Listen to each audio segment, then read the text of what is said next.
Change relationship belief through thick or thin. Sharon Horne-Ellstrom here. Welcome to day 1594 of What You Up To Now, documenting the journey, primarily business journey, and sharing the experiences I've had as I've transitioned and been involved in lots of different businesses. About 49 years in offline, brick and mortar, real world businesses, I like to call them to irritate my online friends. With 25 plus years of that, simultaneously working in corporate America for some of the most amazing and biggest corporations on the planet, both publicly and privately held, which is a different ballgame, different animal, right? Because what you can do in a privately held organization, even if it's $100 million plus company, which is what I was working for, versus a publicly traded company, kind of two different things. You can do a lot more things if the company is held tightly than if it is beholden to stockholders and other stakeholders. So for Supersize Your Business today, we're focusing on relationship related topics for the month of June with respect to the annual challenge, our BU 365-day challenge to do one thing every day that improves us. We're focusing on the life framework area of our relationships. So yesterday we talked about a bunch of different relationship beliefs we have about relationships, or you may or may not have these, but I shared 20 that might seem good and that you may or may not have experienced. I have at one time or other believed all of those things on that list of 20 beliefs. Don't believe all of them now, but I'm sure there's still a couple on there that I believe. But all of them have the ability to hold us back and prevent us from getting the relationships that we want. So today we talked about how to change limiting beliefs. And my favorite process, there's a lot of tools and processes for changing limiting beliefs. Some I learned from Tony Robbins, 40 years ago. NLP, neuro-linguistic programming, has a lot of really good strategies for changing beliefs. And this one is probably taken partially from neuro-linguistic programming, but it's just a 7-step process.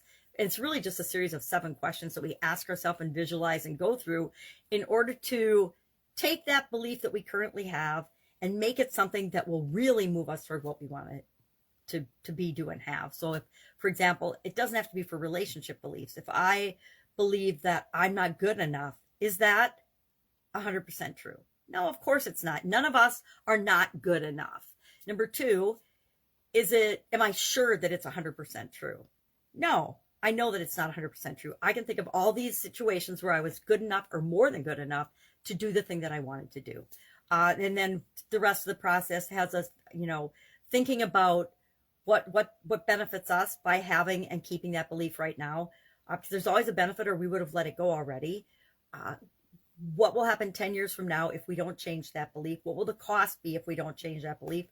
What could happen? Who could we be if we were willing to change that belief?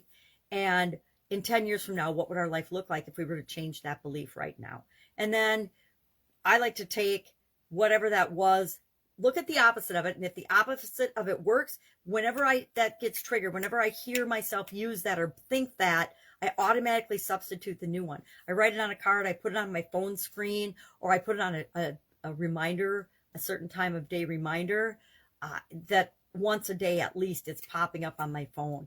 And I use that to reinforce the belief I want versus the belief I had before. So that was really wish I would have done it that quick on the challenge day. I think I babbled and talked too much. But that happens. Some days I babble and talk too much.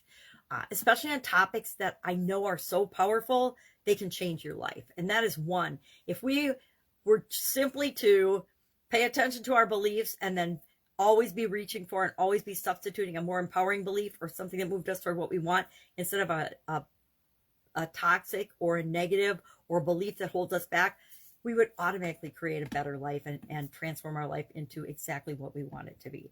But it's hard to believe that something as simple as that, as asking ourselves questions about a belief or a thought we have, has the power to transform and change our life. But it absolutely does. So our idiom, our expression, to coincide with the annual challenge, I decided this year I was going to talk about, for Supersize Your Business, my business women's group, about an idiom that coincides with the topic that we're having for, either the day or the month. It doesn't always line up for the day, but for the month.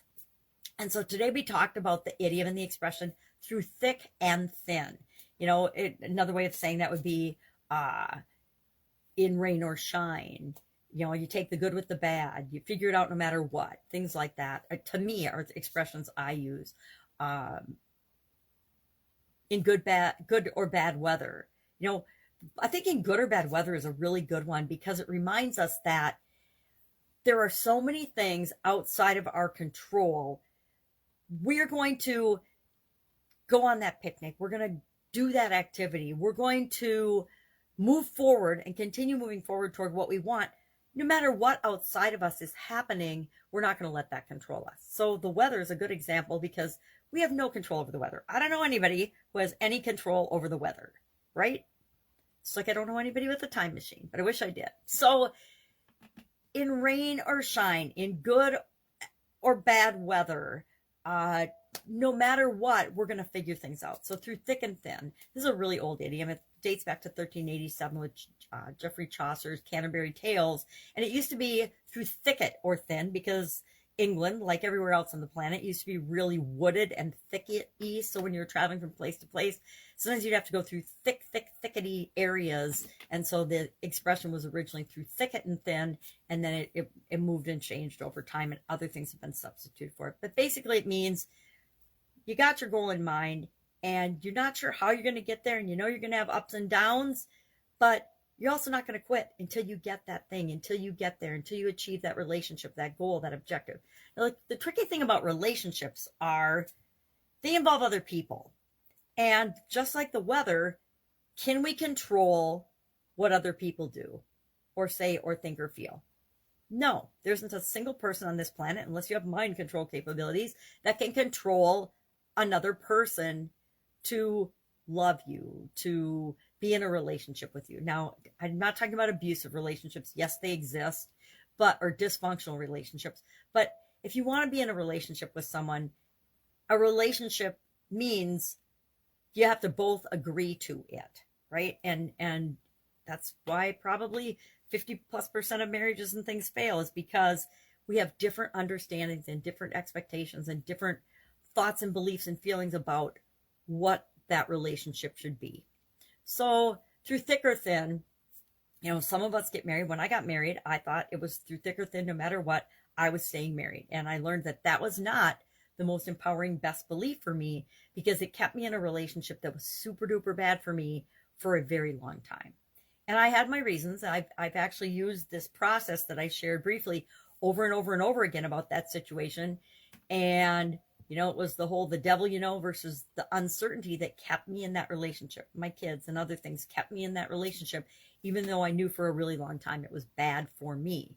It was probably bad for my ex-husband as well, but I guarantee it was. But he was able to move on and out of that easily while still in the relationship, and I was not, right? Because I had made that through thick or thin commitment.